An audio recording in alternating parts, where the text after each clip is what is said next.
Revenge with Karen. I knew the air was about to curdle the moment Chad smirked. That frat-brained peacock with a haircut that cost more than my first car strutted into the conference room like he'd just discovered electricity. Hair gel glistening like a mozzarella stick, left too long under a heat lamp, tie undone just enough to look disruptive. His daddy's shadow still fresh on the CEO chair, and yet here he was, clearing his throat like the second coming of Steve Jobs. Except instead of innovation, he brought a laminated HR memo and a smug little finger poised to ruin 18 years of my life. Effective immediately, Chad announced, with the cadence of a game show host, Karen will be transitioning into a more focused, strategic role, basement operations liaison. The room fell into that weird, stunned silence you only hear right after a car crash. Nobody breathed. Even the ficus plant by the printer leaned in like, yo, did he just say basement? Two board members blinked. One took out a pen, then hesitated like he didn't want the ink to witness this stupidity. I looked at Chad, then at the staff I'd fought for during budget cuts, acquisition talks, 3 separate data migrations, and one HR director who thought wellness meant mandatory yoga at 6 a.m. on a Saturday. My legacy, my people, my work. I didn't flinch, didn't blink, didn't rage or cry or beg. I just said perfect, with a smile that could slice drywall. Now, before we go any deeper into this absolute circus of ambition, ego, and legal jiu-jitsu, I gotta ask you for a quick favor. If you're one of the 93% listening without subscribing, hit that subscribe button. Like the story too. It keeps this little storytelling crew caffeinated and dangerous. And trust me, this story's gonna make your office drama look like a church bake sale. Anyway, I stood up, smoothed the front of my jacket, and casually slid a slim blue folder from under my laptop into my purse. No one noticed, except maybe Alicia from compliance, whose eyebrows twitched a fraction like she sensed a ripple in the force. That folder held the kind of clause corporate attorneys forget they ever approved, buried under 6 feet of legal mulch, notarized and timestamped 2 years ago, when I still believed the board had more brains than buttocks. Chad turned to the whiteboard, launched into a PowerPoint titled Karen's New Adventure, and I swear to God the first bullet point was embracing a more hands-on operational perspective. Translation: banished to the windowless floor beneath IT, where even the rats carried resignation letters. The rest of the meeting was a blur of half-hearted claps, awkward side eyes, people whispering, "Is this legal?" behind their reusable coffee mugs. HR handed me a one-pager outlining my new expectations, as if I hadn't once rewritten the entire onboarding process, while half the exec team was on a silent retreat in Sedona. I walked out of that meeting with my purse a little heavier and my silence a little sharper. But let me be clear, that wasn't defeat. That wasn't surrender. That was checkmate in slow motion. See, Chad thought he'd pulled off a power move. But what he didn't know, and what no one in that room suspected, is that he'd just tripped the wire on something buried deep in the bones of this company. A clause that only 3 people knew existed. One of them retired. One of them was sipping wine in Tuscany. And the last, well, she was heading to the basement, with a key and a fuse, and a smile that meant business. 2 months before Chad's little basement banishment stunt, I was standing in the break room waiting for the Gotham Keurig to sputter out a half-decent cup of hazelnut despair, when I heard the unmistakable voice of entitlement coming from the hallway. Chad. He wasn't whispering. He never did. His volume knob was permanently set to frat house pledge ceremony. "She's a fossil," he said, like I wasn't holding this company together with duct tape and dignity. "Once she's gone, I'll own the cap table by Q4. Eddie already signed off. All I gotta do is push her down a floor and the equity shift unlocks." There was a pause, then laughter, some junior analyst whose balls hadn't dropped yet, and Chad cackling like he just discovered fire. My blood didn't boil, it froze. Because here's the thing about power grabs, they're loud. Real control, quiet as a paper cut. That's how I'd survived Darlex Systems for nearly 2 decades, through 3 CEOs, 5 rounds of layoffs, 1 absolutely disastrous attempt at corporate team-building goat yoga. I left my coffee to die in the tray and went straight to the vault, my Dropbox, the encrypted one even IT didn't know existed. Inside were years of buried bones, non-competes I'd written, MOU drafts I'd edited at midnight, notes from investor meetings no one else bothered to record. And there, glowing like a loaded mousetrap, was Section 12C, Key Persons/Change of Control Clause. 2 years ago, during a minor liquidity panic, I'd helped restructure the Crosswell Ventures agreement. Back then, everyone was too busy panicking about payroll to read the fine print. But I read it. I wrote half of it. And with the help of our then legal counsel, a guy who'd been around long enough to remember when we faxed contracts, I tucked in a little safeguard, Clause 12C. In the event that any listed key person is materially reassigned, terminated, or otherwise stripped of executive authority without a supermajority board vote, operational control reverts to Crosswell Ventures for an interim period not less than 18 months. Guess who was one of the listed key people? That's right. Yours truly. It had taken 2 rounds of revisions, 3 passive-aggressive emails, 1 very expensive steak dinner to get that clause through the approval process without setting off alarms. But it was in, signed, sealed, buried. And now, after overhearing Chad's little Broadway soliloquy on how he'd own the cap table, I knew he was about to step on it barefoot. So I started digging. Quietly. Every document I'd ever touched, I reviewed again. Investor agreements, board bylaws, my own employment contract. I triple-checked who was copied on what emails, who initialed which footnote, which clauses were public and which were by request only. I pulled copies, timestamped them, saved backups on 2 encrypted flash drives and 1 physical copy in a safety deposit box under the name of my sister's Yorkie, Mr. Pudding. And just for good measure, I scheduled a catch-up coffee with Miranda Crosswell herself. She showed up 5 minutes early, no assistant, sipping a black Americano like it was a loaded weapon. "I was wondering when you'd call," she said, sitting down. "How close are we?" "Closer than he thinks," I replied. She smiled. "Let me know when he signs something." I nodded. "You'll be my first call." Miranda's no fool. Crosswell Ventures didn't get to control $800 million in private equity by letting frat clown trust fund babies burn their portfolio companies to the ground. She knew what the clause meant. More importantly, she understood timing. Let Chad think he's playing chess. I'll just be over here setting the board on fire. Because once that HR form hits his desk and he scratches out a signature with that overpriced Montblanc pen of his, the countdown begins. And this time, I won't be the one moved to the basement.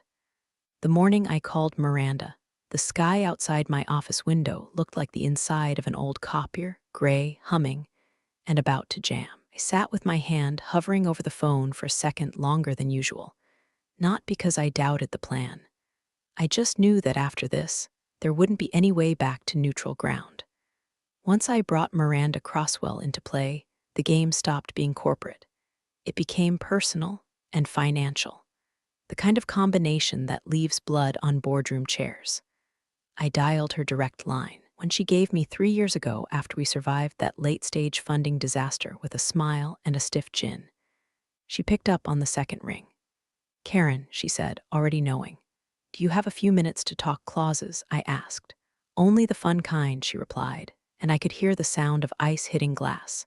She was either in a club-level office suite or her lakeside villa.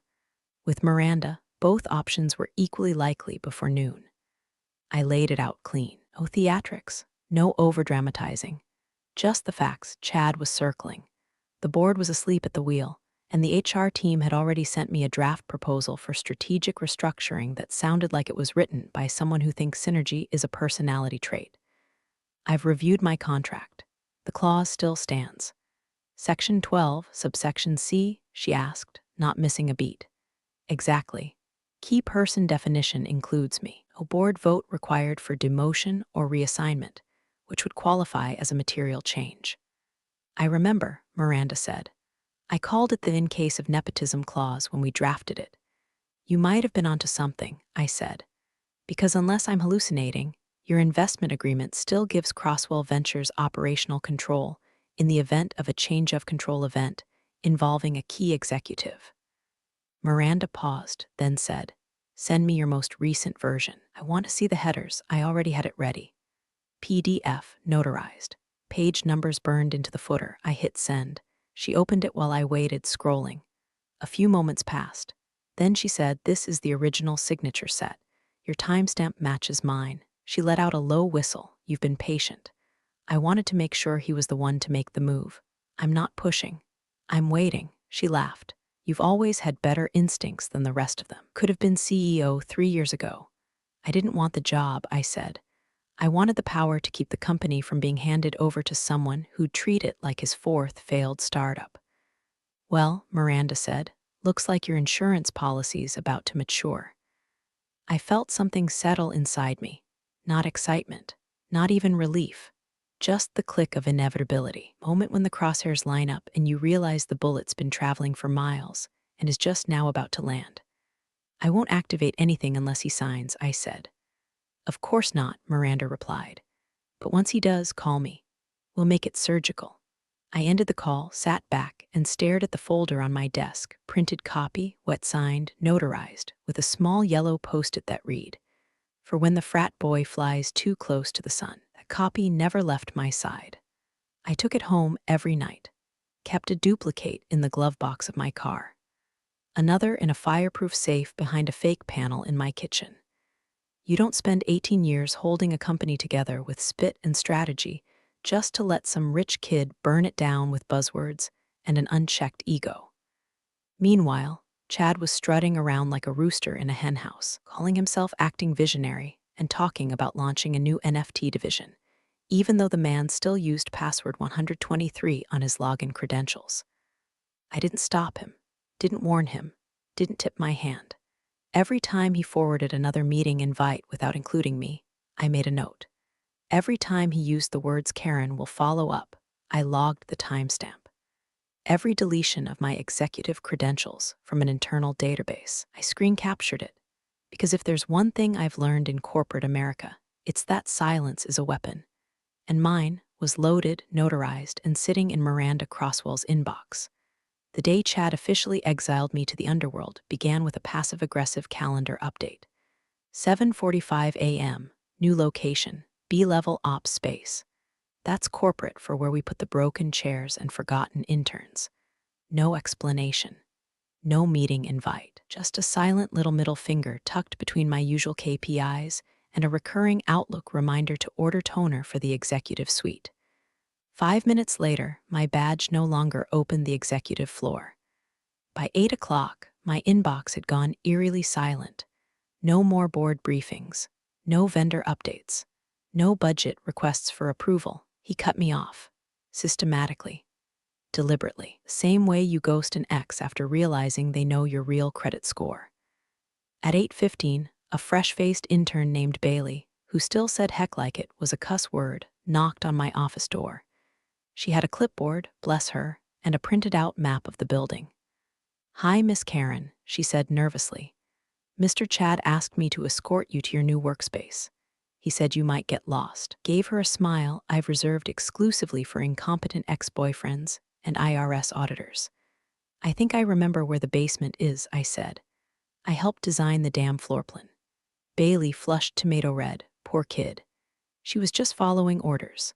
I waved her off and grabbed my bag, my laptop, and the blue folder I'd kept with me like a life raft in a sea of bullshit.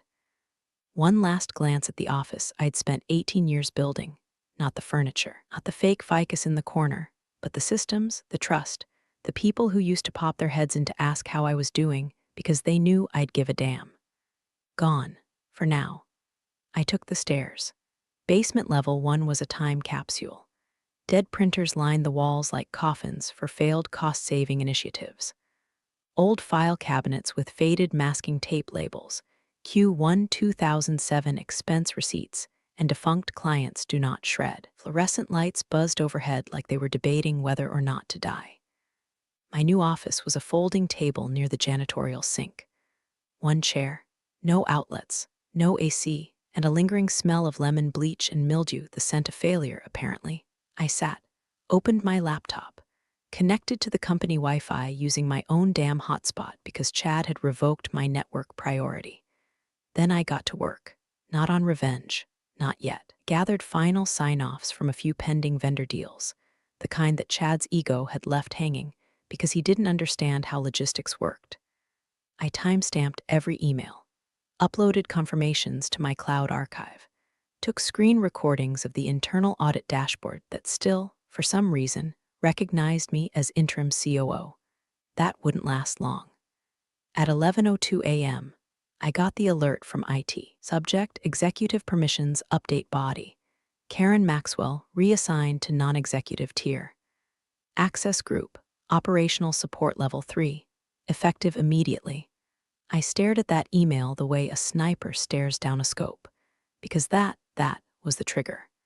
Chad didn't know it, but he just fired the first real shot in a war he was wildly unprepared for. With that one administrative change, IT had unwittingly flipped the switch buried inside Section 12C. Per the clause, material reassignment or revocation of executive authority, that exact language triggered the operational transfer of control to Crosswell Ventures. And it was documented. I forwarded the email to Miranda, no message, no context, just the receipt. She replied with a thumbs-up emoji. Classy. Lethal. By noon, Chad was walking around like a dog who just marked a tree, bragging to HR about his leadership restructuring initiative and asking if we could get branded sweatshirts made for the executive team. That afternoon, I stayed quiet in my basement cave. I didn't retaliate. I didn't scream. I let the storm build over his head, slow and silent. My laptop pinged with every legal thread Miranda's team spun into motion. Every email I forwarded. Every server log I backed up. I ate my lunch cold, next to a broken fax machine, and smiled. Because sometimes you let the enemy build their little empire on quicksand, and then you wait for the first heel to sink. The next leadership stand-up was supposed to be a formality. Chad strutted into the room 15 minutes late, holding a protein shake the color of wet drywall and grinning like a man who thinks the applause is for him. Half the directors were already seated, checking their phones, lightly pretending not to notice the tension between me and the human can of Axe body spray now running the company. I was already there, seated at the far end of the conference table. No nameplate, no assistant, no laptop plugged into the presentation screen. Just me, my folder, and a phone face down next to my elbow.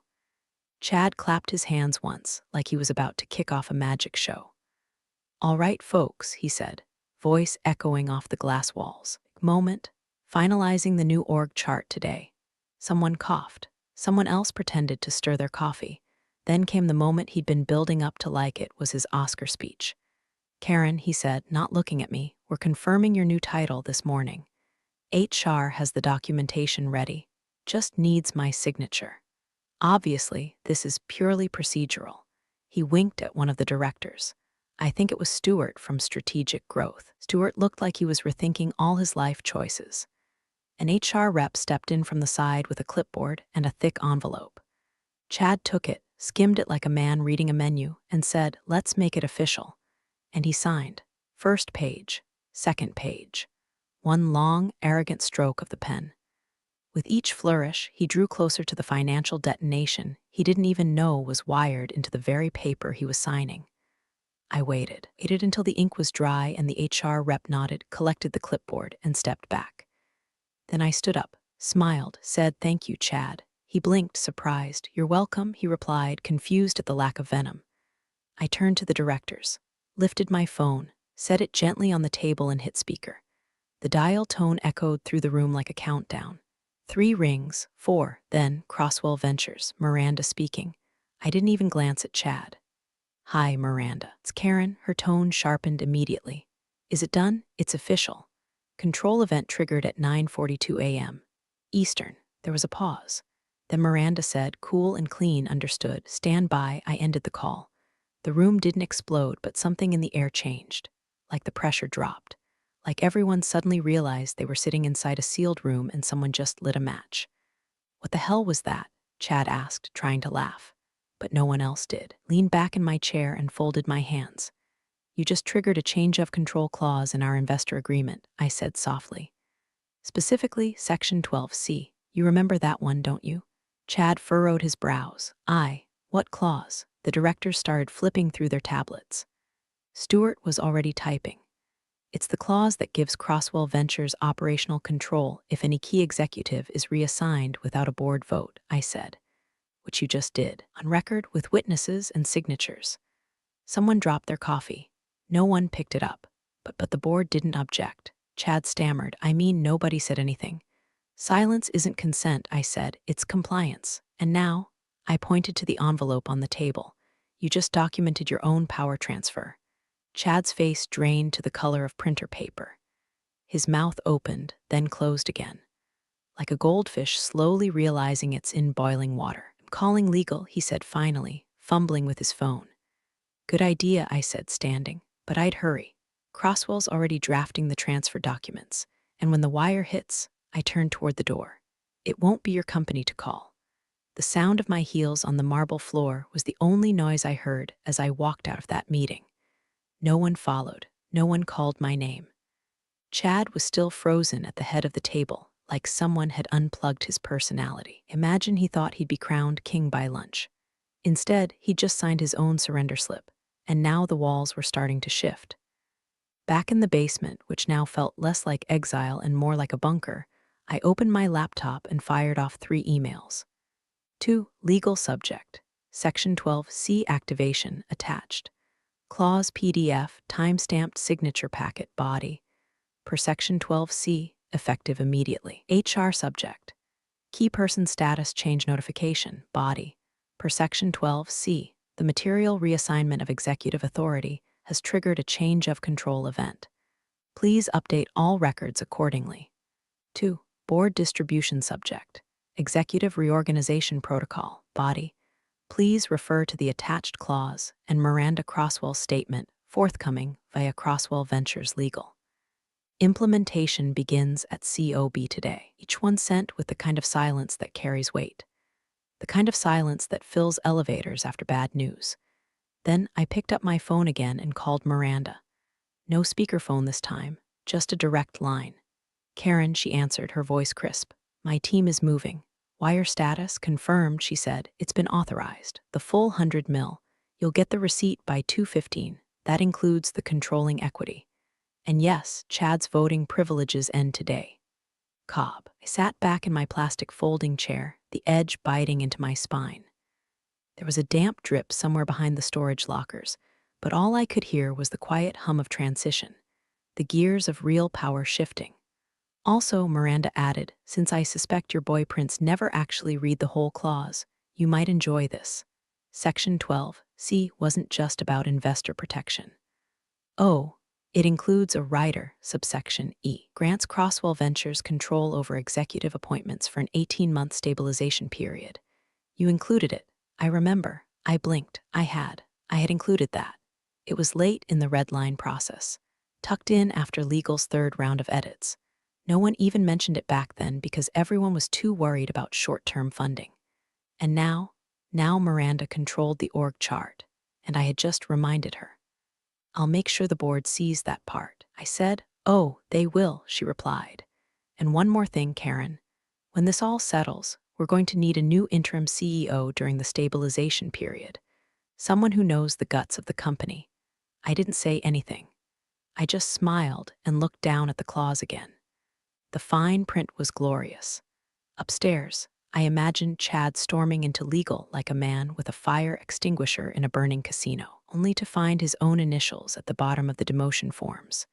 The signatures he thought were ornamental were, in fact, hand-delivered evidence of his incompetence. I could practically hear the frantic emails flying between his assistant and the in-house counsel. The panicked phone calls to board members who were suddenly unavailable. The dawning realization that his little power play had opened the gates of hell, and Miranda Crosswell had the deed. By 2:14 p.m., got the confirmation email. Wire transfer complete $100 million USD received.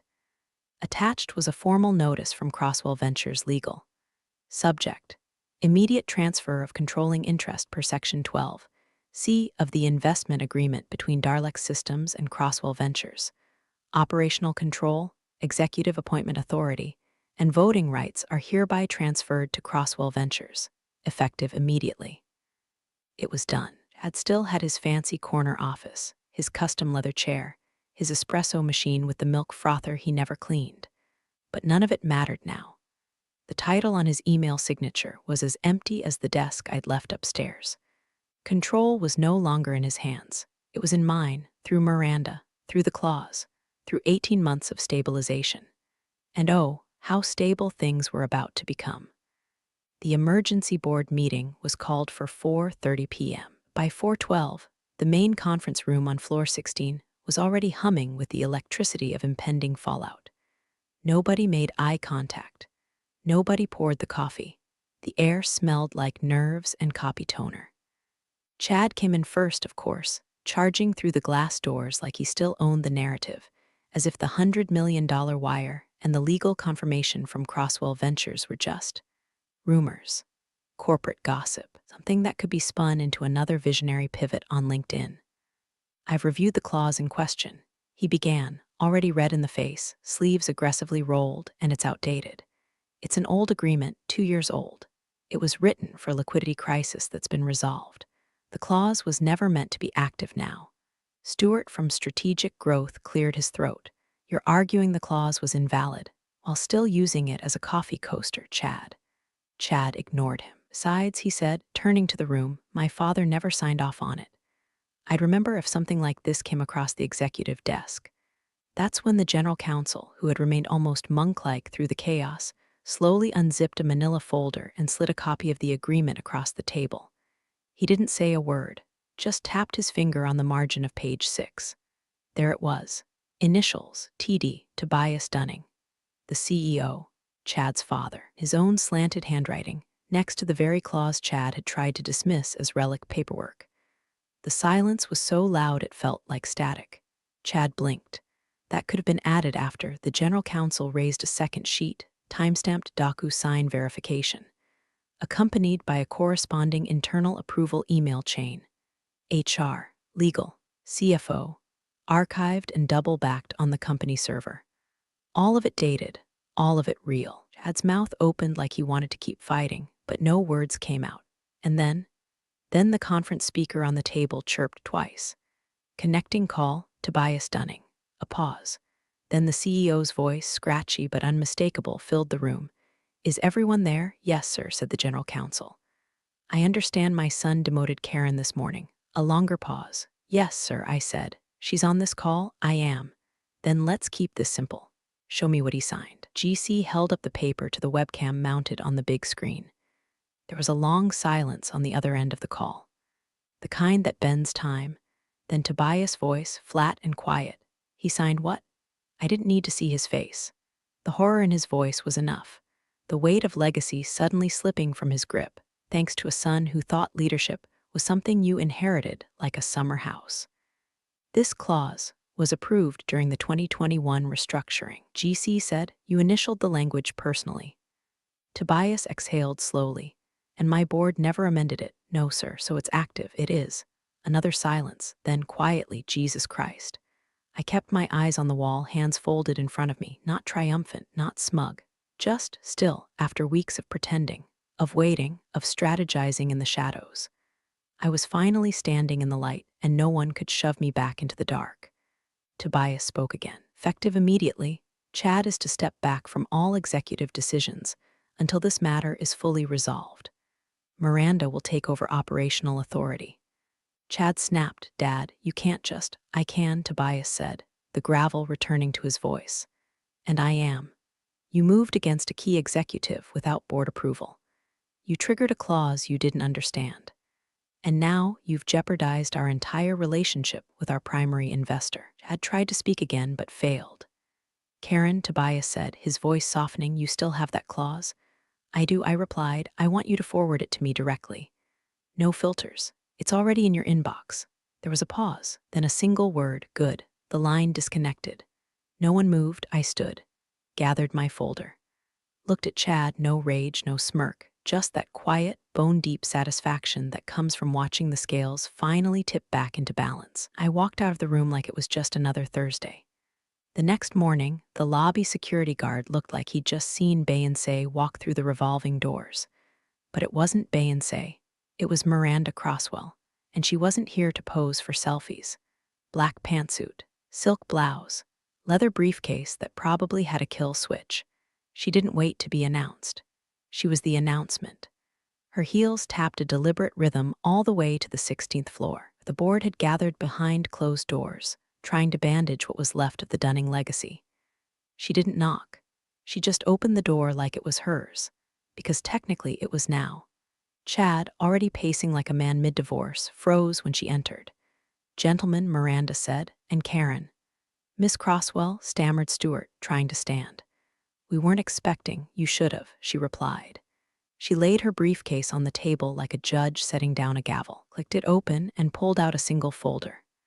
No laptop, no flashy deck, just paper. Signed, stamped, surgical.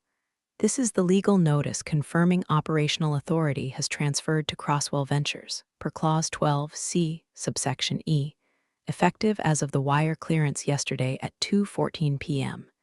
She didn't wait for them to process it.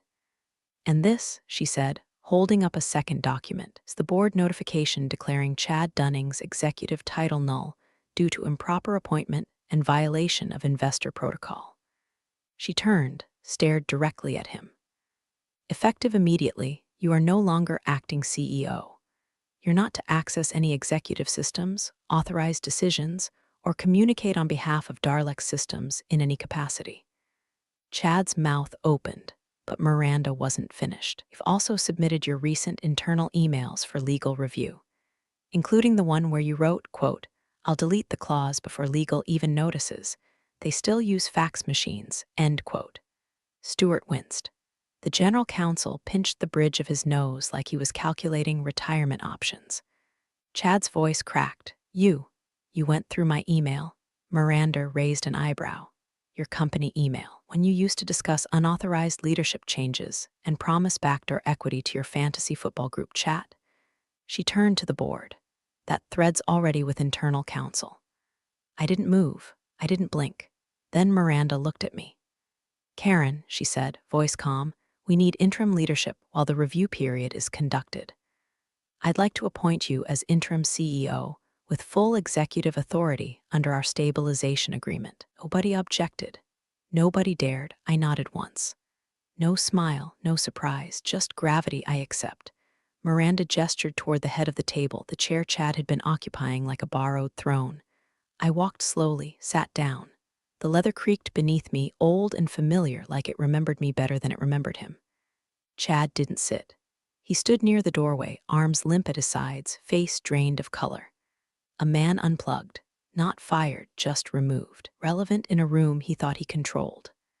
I opened the folder Miranda had placed in front of me. Top page, Interim Executive Authority Transfer Darlex Systems. Below that, a printed email thread, Chad's own name, Chad's own words, and a forwarded copy of the HR memo he'd signed like a toddler drawing on a contract in crayon. Behind me, someone whispered, "Well," that escalated. I didn't respond. I just picked up the pen beside the folder, signed the line, and leaned back into the chair he thought he'd earned. "Meeting adjourned," I said. Chad didn't move. I didn't look at him. But I heard the elevator ding. And I knew he heard it too. The investor call was scheduled for 10 o'clock a.m. sharp, but the virtual conference room was already packed by 9:45. Legal, compliance, every board member worth their stock options, and a very pale Chad, now seated off to the side like a disgraced intern waiting for someone to remember he existed. I sat dead center in the frame, Miranda on one side of me, the general counsel on the other.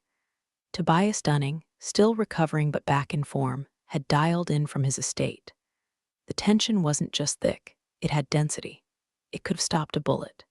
The lead investor from their institutional wing appeared on screen first, followed by 3 other equity partners. Everyone looked alert. No small talk, no smiles. Miranda opened, cool and lethal. "The wire is complete," she said. "Ownership transferred. My team now holds the controlling interest in Darlex Systems."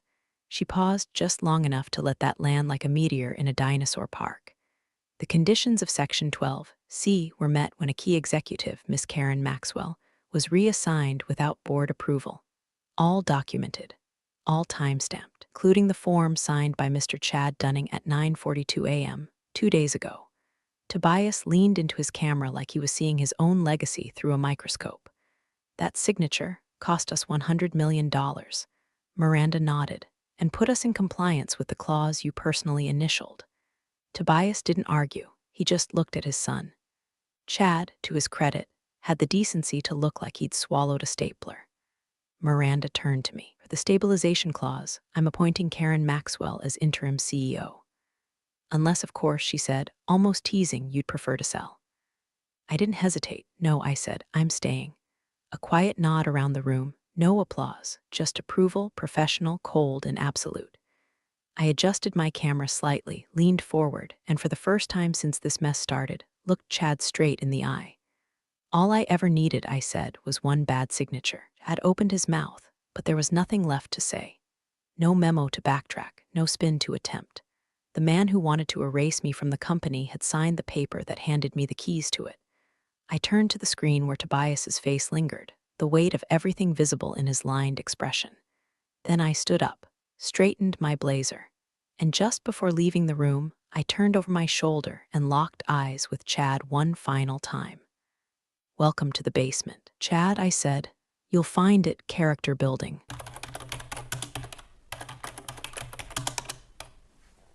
Thanks for joining the fun, you office survivors. Subscribe for more switch-flicking drama. Let's make your former coworkers sweat.